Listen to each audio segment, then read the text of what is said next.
uzun bir zamandır özellikle AKP iktidarıyla birlikte bir faşist iktidarla birlikte Türkiye'de devrimciliğin ve devrimin tasfiyesi politikası uygulanıyor. Bu 2013 MGK kararını biz Kürdistan Özgürlük Hareketi'nin tasfiyesi için yapıldığını konuşuruz o MGK toplantısında ama aslında bu coğrafyadaki bütün devrimciliklerin tasfiyesine dair bir kararın çıktığını bildiğimiz bir MGK'ydı. O günden bugüne özellikle NATO zirvesine bu bölgesel savaş yeni bir eşiğe gelmişken, 3. paylaşım savaşı giderek somutlaşırken NATO zirvesinin Türkiye'de yapılması, Ankara'da yapılmasının bir karşılığı vardı elbette. Haliyle dünkü gözaltılardan örnek vereyim. Videolarda sizler de görmüşsünüzdür. Takip de ettiniz daha doğrusu. Bizim de daha sonra videolarda daha net gördüğümüz bir şey vardı. Olay anında da anladığımız ama çok hızlı gözaltıları yapıp hiçbir görüntü de vermeden hızlı araca bindirip hızlı uzaklaştırmak, hastanede görüntü vermek için hızlı hastane sürecini tamamlamak, emniyete sokmak, sokağa çıkanı görünmezleştirme çabası vardı örneğin. Yani bu aslında biz bu ülkede tam olarak kontrolü sağladık ve hiçbir şey bizden habersiz olmaz. Biz çok güçlüyüz. Biz verdiğiniz her görevi yerine getiririz demek isteyen bir faşist ittifak var aslında. AKP-MHP faşist ittifakının bugün NATO'da vermeye çalıştığı mesaj, NATO sürecinde, bu süreç boyunca yapılan bütün operasyonlarda, bütün o hazırlıklarda verdiği mesaj, biz her görevi büyük bir disiplin ve özveriyle yerine getiririz. Yeter ki NATO bizden el çekmesin, yeter ki ABD bizden el çekmesin, İsrail bizden el çekmesin. Yani asıl bu meselenin kendisi buydu. Ama ne yazık ki bunu başaramadıkları belli oldu. Dünya basınına da yansıyan aslında sokağa çıkanların ve bunlara kolluk şiddetinin göründüğü bir pozisyon vardı. Ama tabii sokağa çıkanlar sadece kolluk şiddeti görünmedi. O sokağa çıkma iradesi, NATO'ya karşı olma iradesi net bir şekilde göründü. Çünkü Ankara gibi hayalet şehre döndürülmüş bir şehirde insanlar sokağa çıktılar. Artık sayının önemli olmadığı, o simgesel halin kendisinin karşılığında olduğu bir durum var. Tabii ki şu önemli bence, bu kadar NATO'ya karşı tutumu olan, ABD emperyalizmine karşı tutumu olanların sokağa çıkma işi, sokağa çıkanların da önemli bir bölümünün aslında sosyalist hareket içerisinde, sol sosyalist hareket içerisinde daha internasyonist bölükler olması diyeyim, bir anlamda ifade ediyor. Yani bu ulusalcıların solculuğunun NATO'ya kadar olduğunu, sözde NATO karşıtlıklarının bile yani adı üstünde sözde NATO karşıtlıklarının sözde olduğunu da göstermiş oluyor. Yani aslında bütün o güçlü Türkiye, bağımsız Türkiye propagandasının temelde emperyalizmle tam bağımlı, biat etmiş, görevlerini almış, üstlenmiş ve bu bölgede, bu coğrafyada ileri karakol pozisyonuyla savaş rantına yönelmesiyle sorun olmadığını gösteriyor. Dün sokakta olmak sadece, dün ve bugün sokakta olmak, NATO karşıtı mücadelenin içinde olmak, evlerimizin kapılarının bu nedenle kırılmış olması, işkence görmüş olmak sadece işte biz bir emperyalist savaş örgütü NATO'ya karşıyız anlamında taşımadı. Aynı zamanda biz bu coğrafyada internasyonist çizginin bir yerinde duranların da saldırıya uğradığını gördük ve açık ve net bir şekilde emperyalizme karşı olmanın aynı zamanda dünya halklarıyla ve yan yana yaşadığımız bütün halklarla da yan yana birlikte mücadelenin ile bağlantılı olduğunu da görmüş olduk. Yani görüntülerde olmasa da sürekli olarak sanki bizim tuttuğumuz arkadaşlar, yoldaşlarımızı almaya çalışıyormuş gibi bize saldıran, vekil olduğumuzu öğrenince daha sert saldıran, sonra biz onun üzerine gittiğimizde korkarak kaçan polisler de vardı.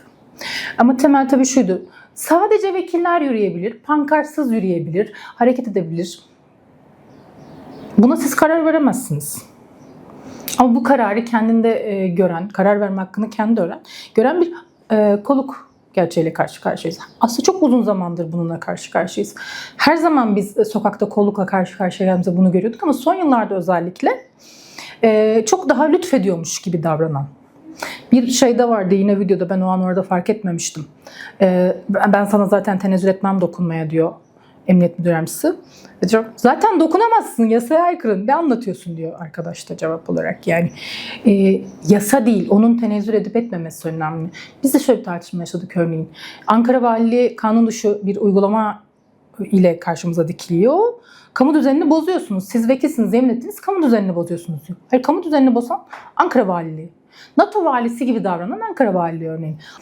Ama yani şiddet kısmını konuşacaksak da evet şiddet vardı ama şiddetin karşısında da direniş vardı. bizim halkların barışı, barış ve demokratik toplum süreci gibi adlarla tanımladığımız sürecin kendisine yaklaşımı terörsüz Türkiye biliyorsunuz.